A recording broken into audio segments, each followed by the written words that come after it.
Good evening. Welcome. This is your show. This is your live AGT, Anything Goes Topic, Season 7. episode 66. And today is August 29, 2025. Oy, and it's a Friday night. Grabe. Magandang gabi pong muli sa inyong lahat dyan. Good evening po. Good evening. Good evening, Anje. Good evening, Tata Bert. Kamusta? Patapos na po ang August. Happy birthday, Nathan. Happy birthday. Yes. Ang bilis. 13 na si Nathan. Tata Bert. Grabe na. Ay, naku, may sisilip na. May naliligo na, Tata Bert. Oo nga pala. May naliligo. Ayan. Sige po, kamusta ka naman, Tata Bert? Okay naman ako so far. So far, okay naman. Good. Ayan. Kayo po, kamusta? Ayan. Ano na mga balak niyo po? At pa-September na, mag-uumpisa na ba ang inyong Christmas shopping? Grabe. O nga pala, no, noong kahapon, supposedly, merong pilgrimage sa Manawag. Yes, Bigla pong last minute, bigla pong na-cancel po yun. Kailangan sundin po natin yung order from the higher authorities. Yeah. From DPWH. Kita nyo naman, no? We don't know kung paano. Dahil mayroong nabalita na dalawang aksidenteng naganap sa NLEX. Siguro, yun, or whatever.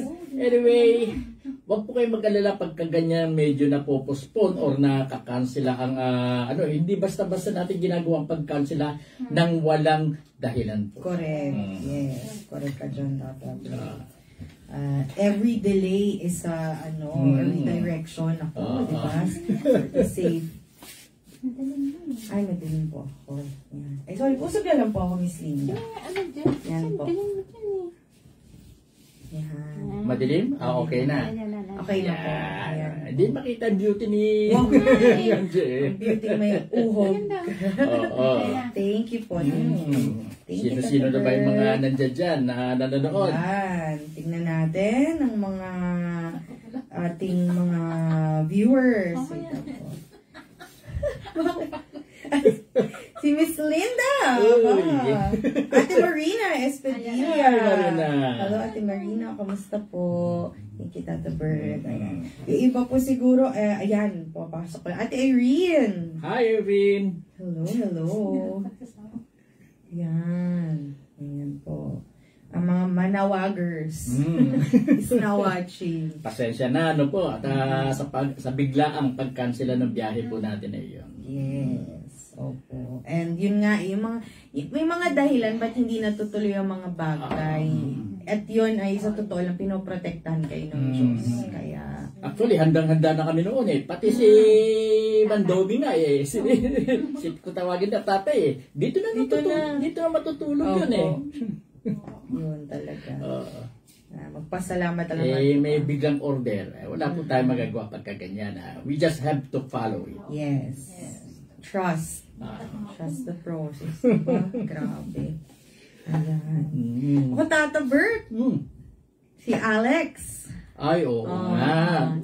Ako Okay lang yan. Well, sa second round ng niya, medyo hindi po siya pinalad. Anyway, malaki na po yung honor na ibinigay niya sa ating bansa nung maipanalo niya yung first round. Malaking bagay po. First time na nangyari po yun. Yes. So, okay lang yan, Alex. Okay lang yan. Talagang ganyan sa umpisa. Kasi nung nagte-tennis tayo, Tata Bert, diba? Tennis saan. Pero totoo yun, di ba si Pia Wurtzbach, ilang beses sumali ng Miss Universe, 5 beses si Carlos Yulo, ilang beses. So, dadating talaga yung time na, ay nako, maging successful ka. At the fact na natalo mo ang rank 14 in the whole world. Sige Dito po. sa nabasa ko nito, no, na isang event, no, Second Southeast Asia Deaf Games. Deaf? Oh, deaf. D-E-A. Deaf. Oh. Kala ko deaf. Games. Deaf. Oo. Biro mo, mga bulag naglalaban-laban. Oo. Anong... Akala ko... Ay, hindi! Bulag deaf. Nalitutuloy ako. Tata Bert, naguluhan ako eh. Hindi, meron ng... hindi ko alam na may ganong klase ng competitions. No? At naka-second place ang Philippines and actually representative natin dyan. Ang nasa first place ay yung Malaysia. Hindi ko rin alam. Nakita ko na ba meron ka lang ganitong klase competition. Opo. Mga Kasi ang alam natin, Tata Bert, Paralympics. Yun. Pero yung ganyan, galing nga. Buti at nabibigyan ng chance yung mga syempre. Yan nga.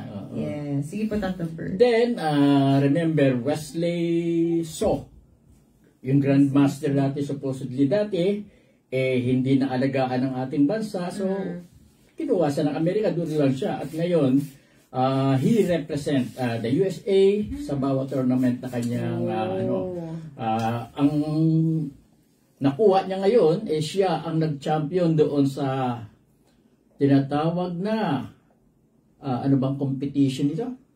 Sinkfield Cup sa St. Missouri sa Missouri, USA, St. Louis, Missouri. Yan ay, nasa US ang mabibigat yung Grandmaster, tinalo niya. Galing. Congrats po. Ayan. So, para yun lang ang nag-gather ko na magandang news. Oo nga, mas maraming hindi magaganda pero hindi na nagsawa ang tao talaga na ewan ko sa nababasa ko niya, may mangyari kaya doon sa mga investigasyon na gusto na ginagawa nila ngayon. Yan nga, Tata Bert. Paano na? Kasi ang dami ng pinagdaanan na issue, biglang nawawala, napapatungan. Yan ang problema. Siyempre lahat, buti, nalaman to, investigahin hanggang wala na. Biglang nawala na lang yung usapan tungkol doon sa Vice President, sa Vice, sa impeachment na yan, biglang natabunan. Sa bagay, hinihintay pa naman yung resulta ng decision ng Supreme Court doon sa apila. Yes. Pero yung Pogo, yung PhilHealth, Tata Bert. Nawala na rin. Nawala na. Ay, napalitan itong flood control na problema. Hindi flood control kundi power control. Nakakatawa kami sa mga comments. Ang dami na rin mga nagagalit sa social media. So, sana, yun nga, tama yung sinasabi. Minsan, nanonood ako ng mga exchanges, Tata Bert, o kahit binabasa ko, sabi nila, minsan, sa totoo lang, kasalanan din naman natin, bukod sa yung mga bumoto, pangalawa, hinahayaan lang din kasi natin. Hindi tayo gumagawa ng kahit anong paraan. So, siguro ngayon na medyo ang mga tao, aggressive na. Nako, nagagalit na. So, dumadami na. Yes, kasi, ay, naku, Tata Bert, may iiyak ka sa galit, may iiyak ka sa awa. Kasi, hindi ng pollution. Grabe. Grabe, kaya nila na ang daming namamatay sa leptospira. Ang daming, Diyos ko lang pasbubong na. Tapos, naka-private plane kayo. Naka-37 countries kayo. Ay, may ganun pala talagang tao. Totoo. Grabe. Tapos nakakatawa yung sabi nung isang anak nga na, kasi ang dami yan, mga anak-anak, di ba? Nagagalit yung mga tao. Sabi niya, hindi, binayaran naman kami ng government, ganyan-ganyan. So, hindi nyo masasabi may utang na loob kami sa inyo, sa mga taxpayers. Sabi ko, sorry for that, that's so stupid. Pag sinabi mong government paid ka, saan ba galing ang binabayad sa inyo ng gobyerno? Galing yan sa taxpayers. Kaya pinost ko rin yung sa Facebook kasi talagang inano ko siya 4-letter word na hindi naman mura, pero yung, di ba, nakakaano, sabi ko, anong hindi, wala kayong utang na loob at government paid. Pag sinabing government paid, ang pera galing po sa tao. Yes, oo. Wala alam yan. Ano mo? Nagsalita ka pa ng gano'n, lalo ka tuloy na nalubog. Ay, grabe. Grabe talaga. Iyak talaga ako. Kasi may mga edited videos na binabaha, tapos sa kabila, ganito yung bahay nila, ganito yung binibinili nilang figurine, furniture na hindi naman kailangan. Ay, nako. Lalo na, pagkakaroon ka ng high-end na mga sasakyan. Ay, my gosh. Grabe. Tapos binili niya daw yun kasi maganda may lagayan daw ng payong. Tapos ayaw niya ipagamit yung payong. Anak ng payong kayo. Ay, nako. As much as, ayaw namin magdala negative vibes. Pero, please continue to pray for the country. Please continue to be loud. Use technology ngayon. Good yan. Good yung millennials, Gen Z. Gamitin yung ikalat nyo yan mga nila. Kasi ngayon, nababash na sila, nagpa-private na sila ng account kasi galit na mga tao. Yan. Dapat ganyan. Pero sana wag yan mawala. Dire-diretso dapat yung mga ganyan. Anyway, uminit ako na wala yung laman ko sa galit. Batiin ko lang po Tata Bert na may galit. Charot. Hello po, Miss Luisa Fugata. Hi. Ate Aida. Tita Belen. Ayan. From Tita Aida. Kamusta po kayo? Yes. Mabuti naman. Kamusta ka na po, Ate Aida? Nasa ka-BTM siya ngayon. Oh, okay. Ingat po dyan, Ate Aida. From Miss Chona Acuña. Hi, Chona. Magandang gabi po sa inyo, Ate Nara and Tita Helen. Ayan. So, ano pa ba ang topic natin at bakit nga ba ito? Ayan, naisip po namin ni Tata Bert dahil nga puro negative vibes. Parang yung good life din nung nakaraan. Magdala din tayo ng i-acknowledge natin na may mga ganitong nangyayari. Pero maganda at the same time, pag-usapan natin yung ikagaganda naman, ikabubuti. Ano yung pwede natin gawin, diba, sa ating komunidad. So, iisip natin, pag si Jesus kaya, buhay ngayon, Tata Bert. Yun nga.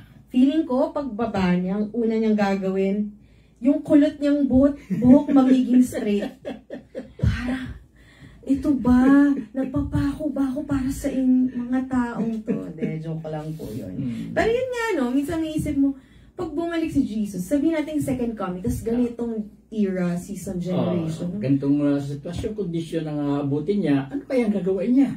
Oo nga po. Remember, sa Bible, nung pumunta si Jesus sa temple, nakita niya na yung temple doon, sa labas ng temple, may mga money changers na doon mismo nag-aano ng kanilang trade. Then may mga, kung ano-ano mga tinitinda na ginagamit sa mga rituals. Diba? Pinaktan niya yung mga tables na nandoon sa galit niya. Dahil ginagawa ng mga tao, desecration ng isang ng templo na bahay nga ng Diyos. Na kung saan, supposedly, pagdarasal at magagandang bagay mga dapat ginagawa. Correct. Ngayon, halimbawa nga, kaya maganda na inano mo na yan halimbawa dumating muli ngayon si Kristo, ano ang gagawin niya sa sitwasyon? Ayan ba dito lang sa sitwasyon ng ating bayan, Pwede rin kahit sa iba, Tata Bert, sa lahat ngayon. Oo nga, Kasi, actually, naging tanong ngayon din ng mga tao, puro-puro din yung tati, ba si Jesus nagalit dun sa harap ng templo? Kasi, huwag niyo kalimutan, si Jesus, naging in human form naman po talaga siya. So, may emotion siya. Hindi siya yung parang sobrang holy, na akala po ng mga tao. So, ngayon, ano kayong gagawin niya? Nang nalaman niya ang daming mga kasugal-sugal at dahil sa Linda? Daming yon. Dikit-dikit na yan. Yung Tama. sinasabi mo, kasugal-sugal. Ayan na, yung sugal. Ano pangyayari niyan? Oo nga. Nagpo-proliferate ng gusto ang pagsusugal. may mga casinos na sabihin na nating legal na nag-exist sa mga casinos, no? Still, may mga may nakakapagpabago ng buhay ng isang tao. Hindi magandang pagbabago, kundi kalunos-lunos na kalagayan ng tao dahil dyan sa casino. Ako talagang totally ayaw ko yan eh. Opo. Ayaw ko yan eh. Noong uwi kami ni Linda noon eh, nag-breakfast kami sa isang mabigat na hotel dyan. Sakay kami ng taxi. No, nakita nung driver na doon kami galing sa isang lugar na may mga casino, no? Yung driver na mismo nag-open up ng naging problema na doon. Ay, nalulung din po siya. Oo, nalulung siya. Yung business niya, talagang bumagsak ng gusto yung business niya. Wow. Talagang kinokurs niya ng gusto yung casino. Sa nangyari sa buhay niya. Buti raw ngayon, noon, makasakit, medyo nakakabawi-bawi siya ng unti-unti. Nag-aano siya ng sasakyan. Ay, nako. Yun, lifetime mo rin, para kasi pong babawiin yun eh. Hindi siya yung ganyan. Grabe. Kasi sa isang araw, pwede 10 milyon mawala sa'yo dyan. Oo. Buong buhay mo na sana. Totoo. Tapos ngayon wala pa hindi pa nila malaman kung yung online casino na yan, yung online gambling na yan, kung anong gagawin. Wala pa up to now, wala pa silang decision kung paano dapat gawain. Grabe yan. Opo. Ang sabi, siguro, maganda raw ang income na ipinapasok sa gobyerno. Sa bagay, no, yung mga nagsasabi ng ganyan, yung nangangatwiran ng ganyan na maganda yung income na pinapasok sa gobyerno, siguro pag nakapasok na naman yung income sa gobyerno, meron na naman silang i-assign siyempre sa mga projects siya. Sa flood control project. At doon naman sila titira. Ganun eh. Nagpo-branch out lang yan. Kayo-kayo lang din yan. Ay, kaya siguro pa sila doon sa online gambling. Yes. Papayag ka ba sa isang bagay na hindi ka makikinabang? Siyempre, diba? Yan. Feeling ko, Tata Bert, pag dating ni Cristo at makita niya yan, siyempre, unang feeling ko, kilala natin siyang forgiving God. Alam naman natin lahat yun. Pero, huwag natin kalimutan, lahat tayo may free will. Yes, yun nga. Yes, diba? So, kasi may mga alam mo yung mga rason na papatawarin naman ako ng Diyos kahit ganito yung gagawin. Yes, sabihin natin papatawarin ka ng Diyos, pero humihingi ka ba ng tawad? Kasi gagawa ka ng isang bagay paulit-ulit na hindi tama at hindi maganda. So don't expect na papatawarin ka ng ganun-ganun lang. Kasi, di ba, Tata Bert? Yun. What you sow is what you reap. Correct. May karma yan eh. Correct. Although yung karma per se, kung base sa teachings ng Eastern School of Thought, no? Wala kasi yung karma tinatawag na yan sa Bible eh. Ang meron, pero merong na passage na what you sow is what you reap. Correct. Pero may ibang paliwanag sila na ginagawa doon. Pero gano'n na rin yun. Opo. Parang kumbaga sa kung ano man yung ginawa mo, aanihin mo yung ganyan. Aanik ka ng distract, kung nakasakit ka sa kapwa mo, masasaktan ka rin later on. Or magkakaroon ng consequence na hindi maganda sa iyan. Yes. Tama ka, Tata Bert. May reality pa rin, kahit may spiritual. Kasi, yun nga nasa mundo ka. So, yun ang gagalawan mo. Ayan. Kaya itong mga natutuwa, talagang pinagyayabang pa nila yung mga cars nila. Talaga rin naman. Pinakita yung bahay nila na magaganda. Grabe. Ay, nako. Ano kaya ang magiging kapalit niyan later on? Nako. Sa buhay nila, probably. Nako. Mabigat-bigat yan. As much as ayaw natin i-wish, no, Tata Bert. Pero, ang isang bagay kasi, no, na sa bawat ginagawa mo, supposedly dapat walang nasasaktang ibang tao. Yes. Dito sa ginawa nila, katulad ng na flood control project na pinwarta nila, nadideprive yung tao ng magandang serbisyo. Yes. Na nagiging dahilan din para yung mga tao napapahamak. Kita nyo naman ang masyado laganap na yun ng leptospirosis na. Opo, kawawa yung mga... Paano yung mga tao pupunta sa opisina nila, hindi makapunta ng dahil baha yung lugar na kanilang lalakaran. Yung iba gusto mag-business, hindi makapag-open ng kanilang business establishment dahil baha nga. Paano yan? Kita mo yung mga nadideprive mo ng kabuhayan dahil sa ginawa mong yan. Grabe. Ako, tama, Tata Bert. Pili ko ang susunod din gagawin ni Jesus dyan, Tata Bert. Mahilig siyang makipag-usap, di ba? At magpangaral. So, pili ko gagawin niya yun. At hanggang yung maintindihan mo na mali yung ginagawa mo. Ang nakakaano lang kasi siya, Tata Bert, yung malaman mo na si Kristo yung nagsasalita sa harap mo.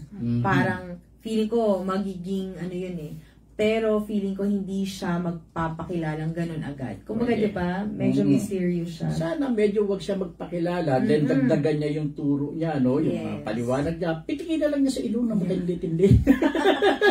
Correct. Opo. Totoo yan. Ay, naku. Pero mo, talaga. up to Davao, kita mo yung lubog.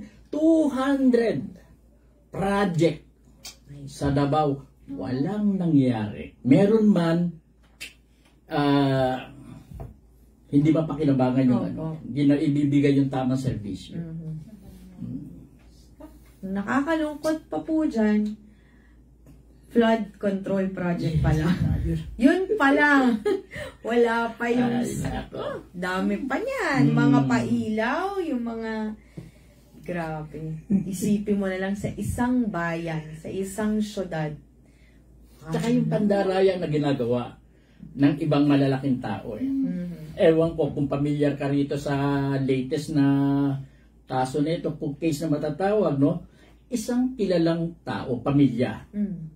Actually, mga officials ng gobyerno, yung dalawang anak niyan. Opo. May pag-aari na malaking property yan. Then, yung property nilang ito, pinalabas nila ngayon. Pina-anuhan nila ng pina-audit nila na i-appraise ng mataas yung property nila. Gusto nilang i-appraise ng 1.3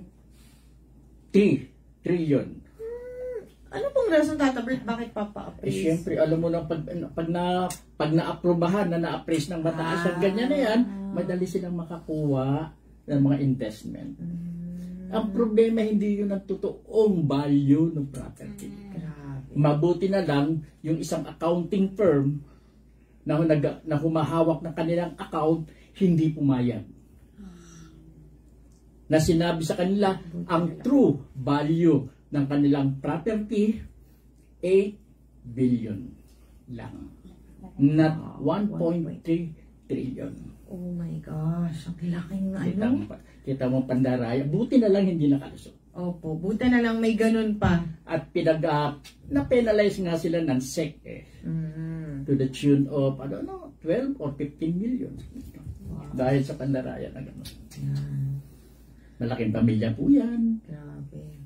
Sana po may mga ganong tao na yun, tulad yun, hindi pumayag, yung nag-filter, yung talagang vying for good governance na nakakatuwa nga. At minsan, ewan ko sa inyong mga congressman at mga senator, mga mayor pa, mga mas mababa pang rango sa inyo, pero sila pang, ang maglilinis ng mga kalat nyo. Ay, nako, totoo.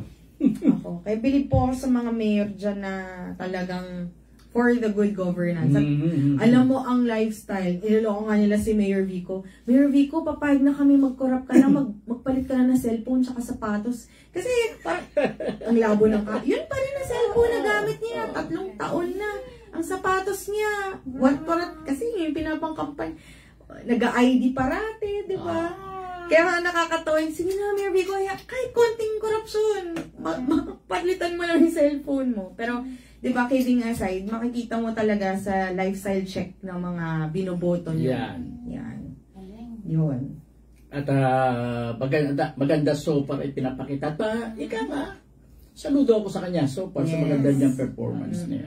At matapang. Yes, matapang. Ha? Grabe.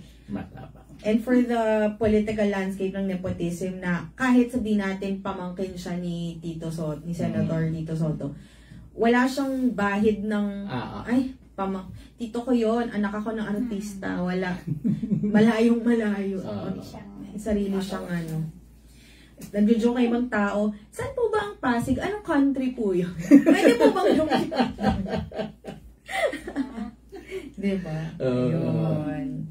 So, pag ganun, feeling ko, Tata Bert, si Jesus din, kahit bago nga siya bumaba, ang gagawin niya yun, gagamit siya ng mga taong, hindi niya hayaan lahat masama, lahat mandurugas. Yun, feeling ko yung sinabi mo, matapang. Baka si Lord na nag-aano dyan. Ako bala sa'yo, anak, labas mo na yung katotohanan. Akong backup mo. Yun, pwede yun, di ba? Yun. Itong katulad nangyari dito sa kay General sa dating head ng PNP natin. Yes. Kay General Torre. Suddenly, tinanggal sa kanyang pwesto. Sana naman may magandang mangyari sa bagay na yan. No? Napaka-popular ng tao dahil magandang mga ginawa, sana tatanggalin mo, sana for a good and better reason. Yes. Sana lahat ng mga desisyon ngayon well-intentioned. Lahat. Ayan. Ano pang mga issue tingin mo, Tata Bert? Ayan, drugs, siyempre, hindi nawawala yan. Kita mo naman ang mga nahuhuli ng mga drugs na yan. Ang halaga, daang milyon ang halaga ng mga yan. Kita mo na paano nag-proliferate yung drugs na yan. The fact, yun hindi ko maintindihan, diba? Ang mahal-mahal niya, pero ikaw mamatay mo yung ganun kamahal na bagay. Siguro si Kristo, pag ano yan, malilinis lahat yan. He will turn shabu into, diba? Into fruits. Yan, mga into something na talagang makakatulong sa tao. Yes. Ano nga kaya si Jesus bumaba ulit, tapos naglalakad sa kalye? No? Oo nga, talagang siguro suddenly biglang magbabago yung ay ako, mga tao. Oo. Magugulat kayo, nagbe-brisk walk siya, Tata Bert. Ayun. Hindi ko alam, kasabay ko lang pala. Oo, diba? Yun. Yun minsan ng mga, hindi natin alam, kunwari yung mga humihingi ng pagkain. Hindi mo alam eh. Nandun si Kristo sa katawan nun na, tinetesting ka kung anong gagawin mo. Yun. Na ngayon, kung tatanggi ka sa shabu at kung anong binibenta sa droga, mali mo, tumanggi ka, pagbukas mo ng bag, nako, lalong mas magandang blessing, di ba? Yun ang, hindi nyo kasi alam magic ng buhay eh. Yan na, puro sariling kapakanan ang iniisip nyo. Ngayon lang kayo masaya, tandaan nyo yun. Ngayon lang kayo masaya. Ayan. Marami pamamaraan talagang ginagawa ngayon ng mga tao, no? Paano lang magugulangan ang gobyerno o ang kanilang kapwa for their own selfish end, no? Iba-ibang pamamaraan eh. Yung ibang mga opisyal, ginagawa, nag-create ng mga ghost employees, mga ganyan. Payroll paddings. Para, I don't know kung bakit talagang gusto nilang kumita ng gusto, no? Sana naman dahil yung mga pera na kukuha nilang yan, actually, may mga nadideprive na tao niyan. Yes. Pwede ma-convert siya sa isang servisyo na makakatulong sa tao. Pero, considering kinuha mo ng palihim, panakaw, you're depriving yung mga nangangailangan ng tulong sa perang kinuha mo na yan. Remember, okay lang na may gawain ka basta wala kang nasasaktan. Once na may nasaktan, kasalanan na yung ginagawa mo na yan. Yes. Ayun, ako talaga. May comment po, Tata Bert, from Ate Aita. At saka po yung mga kabataan na nakakagawa ng karumal-dumal na krimen, bigyan ng agarang aksyon ng gobyerno. Kaya nga meron silang gustong gawain ngayon na may mga tao na gustong ibaba yung age ng tao. No? Ano ba nga? 15 ba nga? Nakalimutan ko na tuloy dahil ayaw ko na isipin. Sa nakikita kong klase ng ginagawa ng kabataan eh. Opo. Masyado silang, I don't know, no? ano yung nakaka-influensya sa kanila? Bakit nagiging masyadong agresibo? Nagiging masyadong, sabihin na natin, destructive sila. Kita mo nagra-riot sa kalye. Grabe. Minsan suddenly, mag-i-erupt na lang minsan yung riot ng mga kabataan nila sa isang lugar na medyo may okasyon. Suddenly, bigla magkakaroon ng gano'n. At remember, mga bata pa ha? 12, 13, 14, 15 ang mga edad. Well, maglalaro pa rin ako nung sa kali. Noon hindi nangyayari yan. Opo. Panahon namin. Tsaka, yun nga, Tata Bert, ang masahol dun sa eskwelahan pa. Yes, tama. Bullying. Yan. Bullying. Ay, ako. Grabe, mga nakakaawa talaga. Sana nga yung mga ano ng ganyan na yan masabihan ni Jesus sa kanyang pagbaba. Yes. Mabulungan. Mali ang ginagawa mo ha. Ganitong mangyayari sa iyo pagka itinuloy mo yan. Oo nga po. Dapat gano'n. May, kumbaga, ipepredict na niya yung... Sana. Kasi, ang Biblia is proof ng lahat ng sinabi niya. Totoo naman. Totoo naman. Diba? Kaya, nako. Baka nga pag nakita, manginginig na lang siya mabibitawan na niya yun. Ay, po. Remember, may mga bansa na gumugulo sa Pilipinas. Kaya yung problema natin sa West Philippines, yan. No? Medyo sinisilip-silipan na tayo na medyo sumisingit-singit ng pagpasok yung mga sabihin na natin ng China. At ngayon nasasabi nila na may mga sleeper agent ang China pala rin. Sleeper na mga espiya na nandito pala sa ating bansa. We don't know. Sana naman kesa yung mga corruption na asikasuhin nyo, yan ang asikasuhin nyo. Opo. Dahil mamaya, isang araw, hindi nyo alam. Hindi nyo alam, kup-kup na pala tayo. Yan. Wala rin mangyayari sa kayamanan yung yan. No po. Yun actually. Oo. Mamaya yun yung consequence. Marirealize yun na sayang na pala lahat ng nakaw natin. Mapupunta sa wala. Nag-comment po pala si Ate Aida kanina, Tata Bert. Wow, sana all nagbe-breakfast kasama si Tata Bert. Uy! Love you, Ate Linda, mahal ko. Galing mo, Ate Aida. Si Aids talaga. Aida. Aids. Ganito talaga siya, Aids. Aids Boktot. Yeah. From Ate Aida, 10 years old po pataas ang isinusulong ni Senator Robin Padilla. Yun ang inaano ni Robin tama, Robin Padilla. Okay.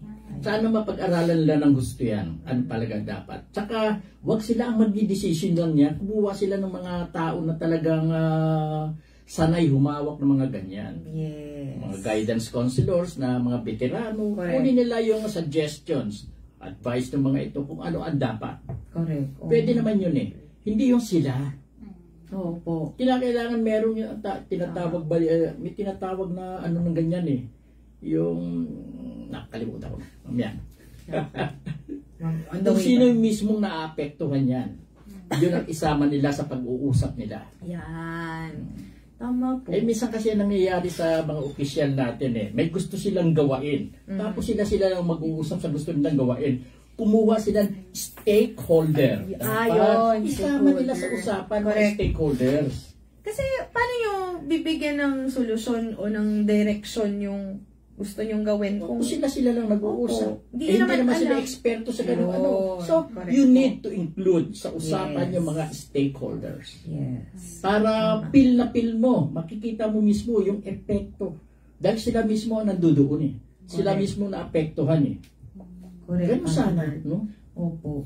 Kung si Jesus, nung unang kay Yahweh, di ba may mga propeta. Nung si Jesus naman, may mga disipulo.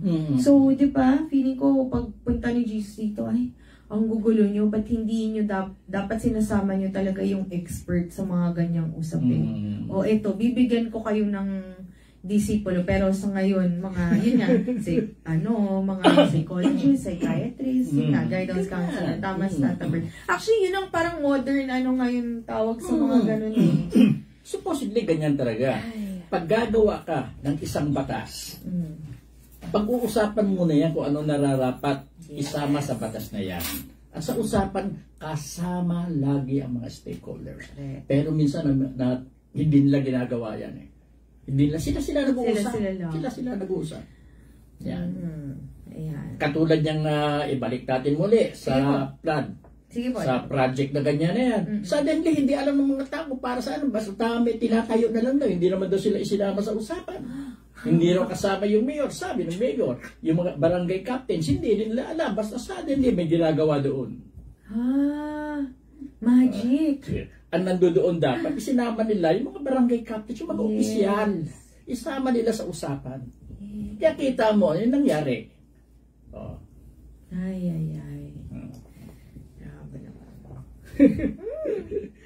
Yan, isang bagay talaga na kulang. Yan ang kulang. Opo, yun talaga. Guidance. Ayan. Ano pa po ba, Tata Bert, ang mga bukod sa mga gera, ganyan? Gera, yung ano pa, sa health issue. Yes. Diba? Sa health issue. Yan ganyan. Nako. Pag-aralan lang ng gusto yan kung ano ang dapat na benefits na mapupunta sa tao or whatever na anong ganyan na yan. Ano ang dapat na ibigay ng libre sa tao, pag-aralan ng gusto. Opo. Kasi ang kalusugan, actually kung pwede nga, 80% walang babayaran ng tao Dahil, yun nga, may naka-allot dyan na, yun nga, kung saan napupunta yung, di ba, yung buwis. So, minsan hindi mo rin maintindihan. Parang nagbabayad ka ng buwis. Ang laki pa rin ang binabayad mo sa ospital, sa mga ano. Ay, rako. Ang ganda sana, no? Yung para sa health ng citizen, ng mga tao, libre, or kung may babayaran man, konti lang. Tapos yung education, libre din. Kung may babayaran, konti lang. Maganda sana yung ganun Magagawa po natin yan, basta matitino lang po yung mga opisyal natin.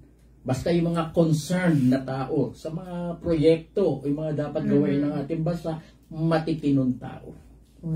Pero kung suddenly kukuha ka na lang ng opisyal o ng kandidato during elections na hindi mo naman alam kung ano ang kung ano ang kakayahan, tsatsambahan mo na lang, problema ang aanihin mo niyan later on. Grabe. Ay, naku po. Kasi may, di ba, may choice pa rin po kayo. Every day may choice po kayo. Yun yung binigay sa atin ng Diyos na free will. Pero hindi ibig sabihin na aabusuhin nyo yung mga tao. So, mabalik ko lang sa health na Tata Bert. Buti nga nag-uumpisa na may mga, hindi naman lahat, pero at least may nagpo-progress na ng mga bayan na yung libreng cardio, na mga check-up, yung sa mga buntis, ayun. Pero sana lahat ng klaseng meron nakalaan dyan. Kasi pag naririnig mo minsan yung mga presyo, sa totoo lang, kaya-kaya naman ng Pilipinas. Kaya-kaya. Totoo. Kaya-kaya. Kaya natin maging developed country. Sa totoo lang. Magandang araw yung ngayon, yung economy natin. Maganda yung in-improve. Very good. Yan ang sinasabi. So, sa nakita ko naman, na maganda. Then suddenly, pumasok na naman kasi itong mga controversial na gawain na ito Don't know kung ano magiging epekto nito. Pero before that, okay naman. Yes, opo. Despite na meron pa rin mga pangyayari na hindi maganda, still, nasa positive yung Correct, Tata Bert. At sana yun nga, tuloy-tuloy siyang pag-usapan para hindi na puputol kasi nakakalimutan na ng tao. Babalik na naman tayo dun sa nagiging normal. Kaya nga yung mga tao, diba, don't make it normal na may mga ganyang klaseng politiko at diba? Kasi tayo po ang nagpapasweldo. Kasi kahit sabihin niyo po hindi naman kayo nagbabayad ng upfront na tax. Lahat po ng binibili niyo may tax. Yes. At merong mga wala pa na gusto pa nila lagyan na hindi naman na dapat. Yung mga ganun. Doon ako natatawa. Kaya nga gusto nilang mag-raise ng tax na talagang nahihirapan yung tao din. Grabe. Kita mo na lang ang presyo na lang ng mga bilihin ngayon. Ayun. Wow. Yung mga gulay. Parang sa klase ng presyo na yan, nade-deprive na yung tao ng tamang nutrients sa naapektuhan ng health ng tao niya sa ganyan. Paano mariresolve yan? Pag-aralan po natin ang gusto. Andiyan dyan ng gobyerno. Mabuti na may mga action ginagawa so para sa nakikita ko ang agriculture. Yeah. So para nakikita ko naman yung magandang ginagawa, sana magtuloy-tuloy. Yes. Sana magtuloy-tuloy. Oh, ako. At alam naman natin na ang Pilipinas dyan nagre-rely ng gusto sa agriculture natin. Yun. Diba, ang dami nating budget, dami nating resources. Lahat meron tayo dito. So,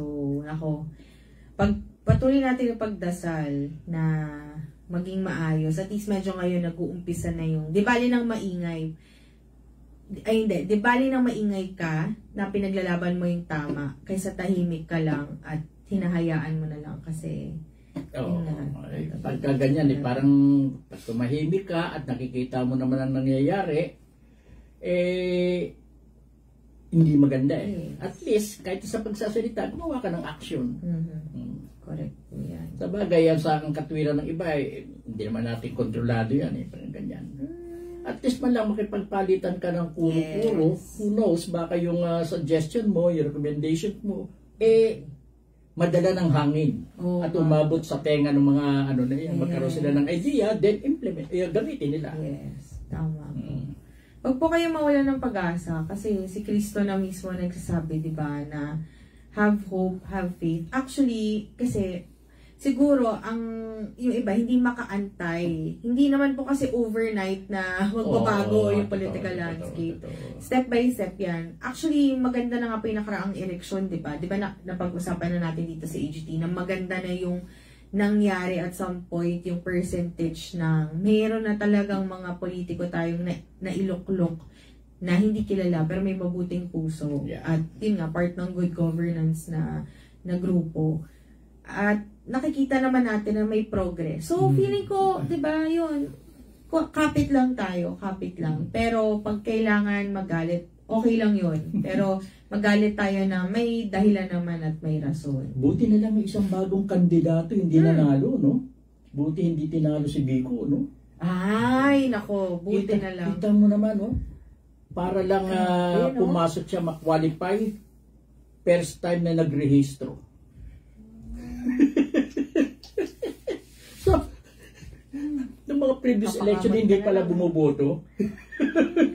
Tapos tatakbo ka? Tapos tatakbo. Di saan pala siya paparehistro? Tapos ang dami mong satsat? Ay, ano kaya mangyayari sa ating bansa pag ganon mga tao ang hahawak ng posisyon? Yan, siguro nakialam na si Kristo niyan Opo, pwede. Opo, yung nangyayari ngayon? Pwede, no? For sure. Opo, pwede. Kasi, paano di ba? Parang nagkataon naman na, biglang nag-house tour, tapos pinakita yung mga ganun, tapos biglang may ganitong Pwede. Baka yung kamay ni Kristo kumumpas na Opo.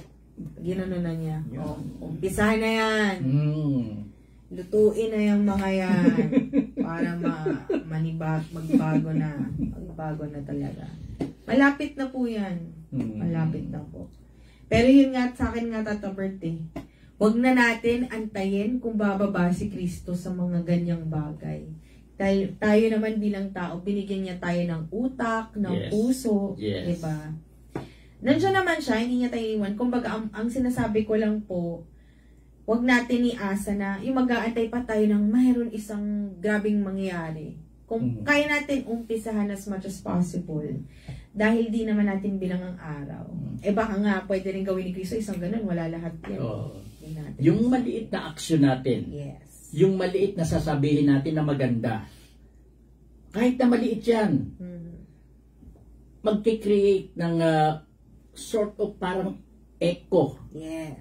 Na posibleng malakas ding maririnig ng mga tao na gagawa ng hakbang para magkaroon ng katotohanan. Yung gustong mangyari niya. Kumilos lang po tayo, kumilos lang. Kailangan Correct. Ayan po. So, ano pa bang mga... Pasensya na po kung medyo ang mga sinasabi namin ni Tata Bert is sabihin na natin madalas is politics kasi doon po talaga manggagaling lahat Kung gusto mo ng magandang buhay, magandang masarap ang kakainin mo, maganda ang kalusugan mo. Bukod sa atin, meron tayong mga establishmento, tsaka mga gamit and resources na dapat ginagamit talaga natin. na FYI, hindi na po natin nagagamit. Yun nga eh. Kasi, yun, nagagamit nila sa kanilang private plane, travels, and luxury cars. Pasakay naman po minsan, dahil kami naman po ang nagbayad. Nako, ilan na naman po siguro nag-overtime ngayon para may pang-luxury car yung mga yan. Oo. Marami na naman nagtatrabaho para mabigay sa inyo ang luho nyo. Kaya dapat magpasalamat kayo sa amin. Biro mo, no? Nagka-pera ka ng biglaan, ng napakalaki. Then, may pagmamayabang mo pa. Grabe. Ipapakita mo pa. Dagal. Yes, Santa Bird. Kita mo. Oo nga eh, nahuli siya sa kanya. Nahuli tuloy. Oo. So, kailan daw biglang yumaman ng ganito? Nung pumasok daw siya doon sa Oo, pero may namin. Ay, ako. Alam mo talagang ano eh. Patawa lang talaga. Ay, nako po. Ay, yun. Pagbaba ni Cristo dito, sabihin natin lahat. Tapos, pagdasal natin, and tingnan natin, di ba, kung anong pwedeng gawin. Kasi naniniwala din ako, Tata Bert, pag yung sabay-sabay kayong magdasal. Eh, kung ang revolusyon nga, di ba? Oo. Malakas ang ano.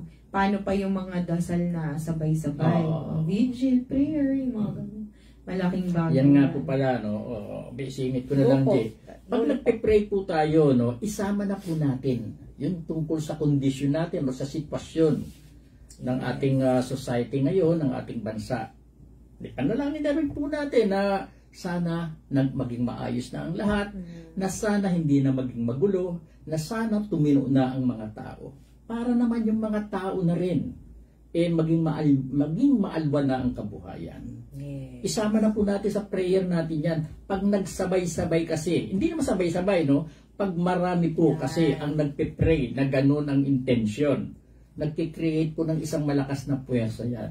Yes. Na pwedeng mag-produce ng katotohanan, ng maganda. Yes. Ganun po.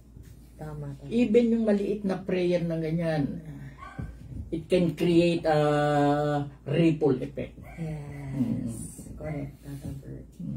Tsaka isipin mo, diba, kunwari ikaw si Cristo, ang dami nagdadasal, tapos makita niya, ay, itong bansang to, pareho ang hinanaing nila, nako, ibigay na natin sa kanila. Diba? Hindi niya masabi. Kaya, yun.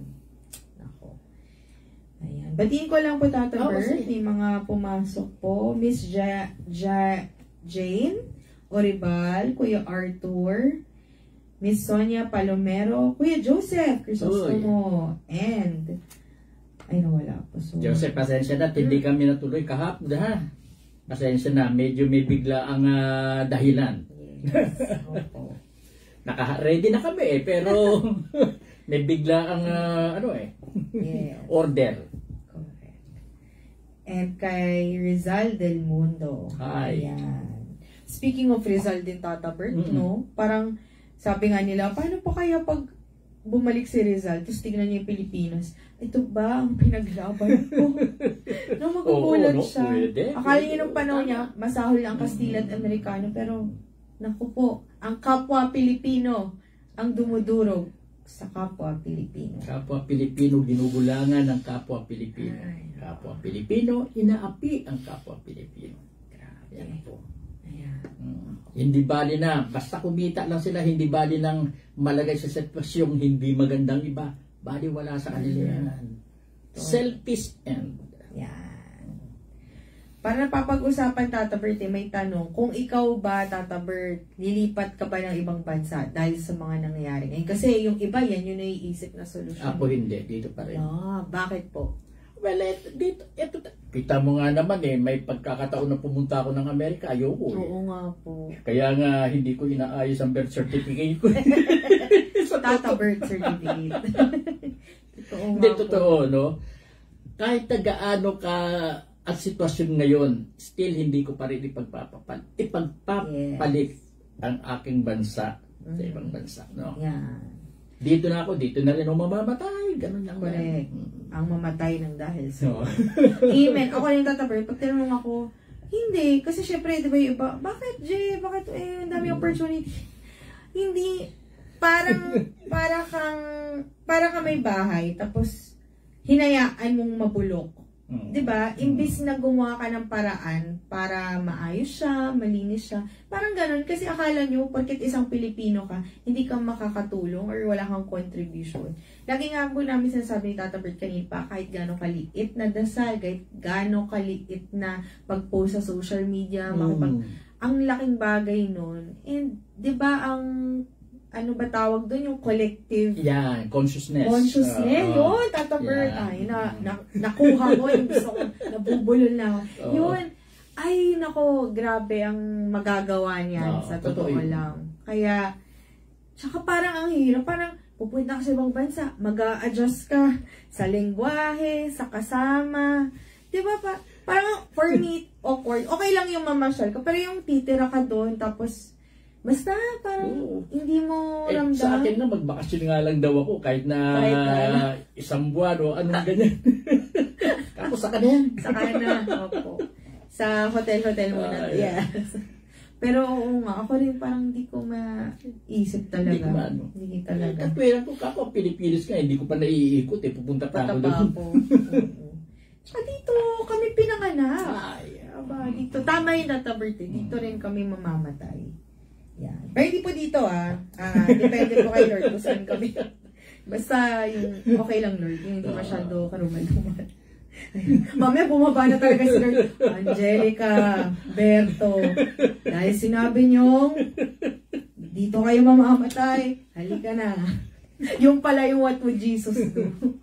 Kukunin na pala tayo. Joke lang, huwag naman po.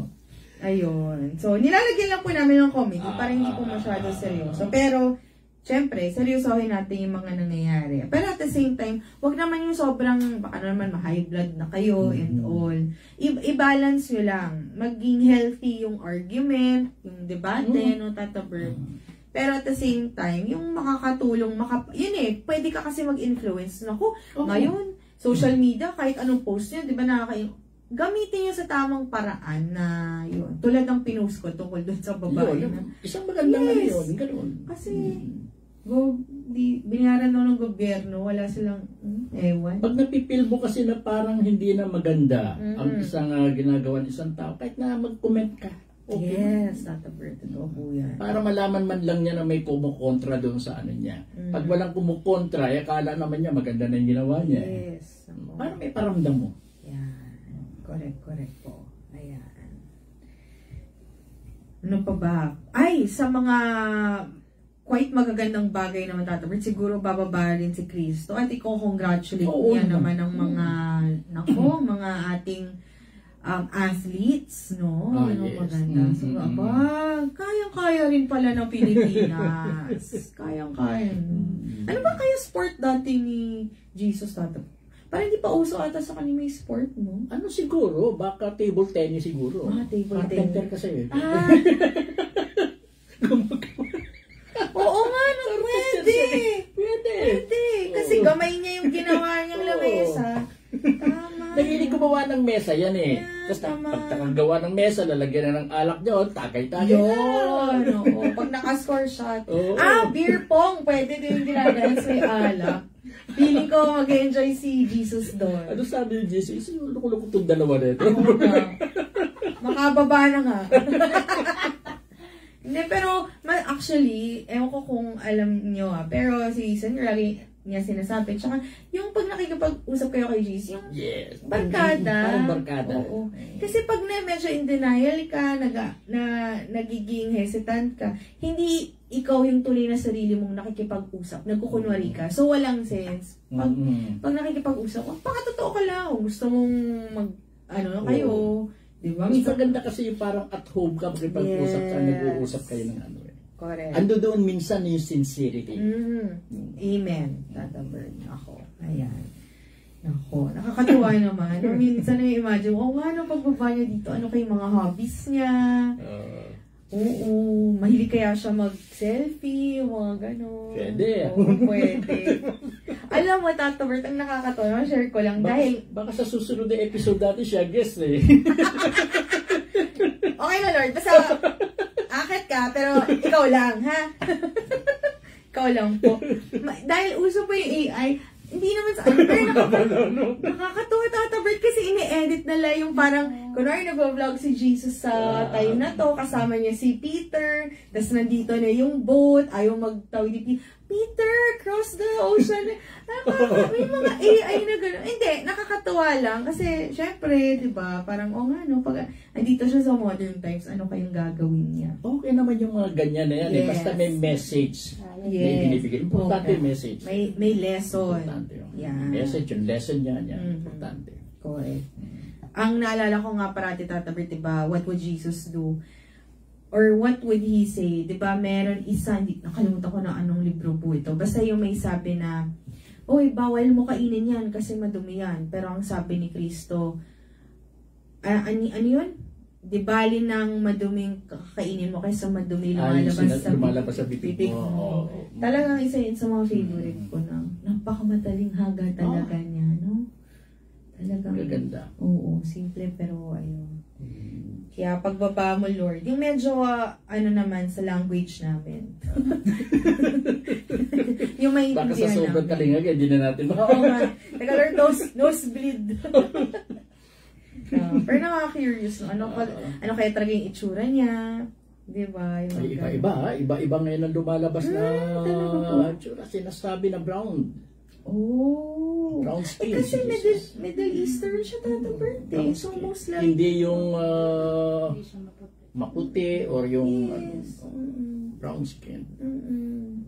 Uy, diba? Yeah. Medyo darker pa nga sa brown, something like that. Pwede. Talaga kasi. Dahil nung panahon na yung ganun eh. Opo. Tsaka ang dami niyang nilakad-lakad, Tata Bert. Hindi pa naman siya ma-sunburn, no? Diba ang dami niyang inipot? 13 pa lang siya. May nakita na ba kayo sa mga movie na may payong? Wala naman pa. Mga ano-ano lang. Joke lang, Lord. Love you po. Yan. Ikaw na po bahala sa mga, sa mga politiko namin. Ayan. Ay, tinulak ako. Kailangan daw may gawin tayo. Yun. Hindi lang siya bahala parate. Ayan. Sorry, Lord, mainit na. Baka sa impyerno na ako dinala. Nainitan ako bigla. Hindi, okay lang po. Ayan po. Ano pa ba, Tata Bert? Mga... Naglagay ako dito ng mga... Pero mas maganda po yung mga pinag-usapan natin kasi very recent po eh. Opo, pero okay lang kasi marami pa naman yan eh. Pero ang sa akin talaga, kung bababa si Kristo, sana maramdaman natin na siya yun kasi I have a feeling hindi siya magpapakilala talaga. At maramdaman natin na yung sinakripisyo niya sa atin. Actually, hindi lang si Kristo, lahat ng mga bayani natin, lahat na nagmamahal sa bayan, sa kapwa-tao. Iisa lang naman ang gusto nilang mangyari. Na magtulungan tayo, magmahal. Huwag mag-apakan. Kasi, parang, ewan ko, minsan mapapatanong ka talaga bakit nagagawa nila yun. Pero, baka may dahilan, baka isa yun sa mga, kailangan may di ba yung yin-yang, Tata Bert? Yun yung polarity na lagi sinasabi ni Senyor. So, yun ang papabalance, ang nagpapakita na ang buhay ay, yun ang reality natin. Pero, yun naman ang ko, Tata Bert. Si Mamita po, may pahabol na comment. Sige. May kilala akong Kristo, iba ang hilig, alam nyo na. Pero magmahal? Sino po yung Mamita? Mamita? Ikaw po ba yan? Are you okay, Mamita? May kilala siyang Kristo. Bugtong-bugtong. May kilala kong Kristo, iba ang hilig. Alam nyo na. Pero mapagmahal. Anyway, Mamita, abangan natin. Yan ang pag-uusapan sa next episode. Ayun. Bago ko ibigay sa yung floor, Tata Bert, ako po ang natutunan ko. Actually, maganda yung pinag-usapan natin, no? Mahirap naman kasi sino ba naman kami para sabihin ko what would Jesus do or nang gagawin niya pagbaba. Pero ito naman ay opinion lang namin. Yun nga, yung una is feel ko hindi siya magpapakilala pero gagawa siya ng paraan para maramdaman mo siya at makilala. Parang dito po sa center, di ba? Ang daming mga opportunity na pwede kang tumulong, pwede kang kumausap, pwede kang manood ng AGT. Gagawa si Lord ng paraan para lalo kang mapalapit sa Kanya pag alam niyang lumalayo ka na. Pero wag mong kakalimutan na talagang taus-puso kang lalapit sa Kanya, humingi ng tulong, humingi ng guidance kasi nandiyan lang naman siya, hindi ka niya iiwan. Kaya lang minsan ang problema sa iba, nakakalimutan na kasing lumapit sa Kanya. So lalo na sa mga panahon nito na mahirap, lalo na sa ating mga Pilipino, unahin pa rin natin siya. I know na politics related, na very technical yung pinag-uusapan natin. Pero lahat naman to, guided naman tayo ni Lord. So wag po tayo mawala ng pag-asa, tuloy lang natin ang pagdarasal. Pero ituloy nyo din yung paglaban sa tama. Yun lang naman po. Sa pagbaba ni Kristo dito sa atin, sana matulungan niyang i-remind tayo ng pagmamahal sa ating kapwa. Kailangan mahalin natin talaga ang ating kapwa dahil isa yan sa covenant, sa new covenant na ibinibigay ni Kristo. Pagmahal mo kasi ang iyong kapwa, hindi mo na naising isipin na masaktan ang iyong kapwa. Hindi ka gagawa ng mga bagay-bagay na makakaapekto o makakasama sa iyong kapwa. Hindi ka gagawa ng mga bagay-bagay na alam mo na magpapahamak sa iyong kapwa. Iiral dapat ang pagmamahal. At pag ano na nagawa mo, tuwan-tuwa siguro si Jesus sa kanyang pagbaba na yan. Sasabihin niya siguro, siguro sa pagbaba kong ito, sa nakikita ko na maganda naman ang naging gawain ng tao sa kanyang kapwa, bibigyan ko sila ng magandang blessings. Mapapasa kanila yung mga gusto nila. Basta maganda lang ang kanilang ginagawa. Sana po, nasa sitwasyon ngayon na hindi maganda ang ating bansa dahil sa napakaraming problema. Makakatulong po tayo na mapagbago yan. Isipin lang natin yung sakripisyo ng buhay ni Kristo upang tubusin yung ating kasalanan, upang tubusin ang ating paghihirap. Sana isipin po natin yan. Sana isipin natin na sa ginawa niyang iyan, ano ang dapat nating gawain on our part para naman mapasaya natin si Kristo. Magagawa po natin yun Gawain lang po natin yung kanyang iniutos na tumulong sa ating kapwa. Dahil sabi niya, kung ano ang ginawa mo sa aking abang kapatid, ay ginawa mo sa akin. That is the only thing, o yung tanging bagay na pwedeng gawain natin para ma-please natin si Kristo. Kung ano ang ginawa mo sa aking abang kapatid, sabi ni Kristo, ginawa mo sa akin. Sana po, ilagay natin lagi sa ating isipan yung bagay niyan. Para po, maging maayos naman ang ating kabuhayan, ang lahat para sa atin. Salamat po. Amen. Thank you, Tata Bert. So, salamat po sa What Would Jesus Do Today. Pero, tanongin nyo rin sa sarili nyo, what would I do? Diba? Parang makaano din. So, mamaya po, meron pong online prayer vigil. Yan, sabay-sabay po tayo magdasal. 10 o'clock.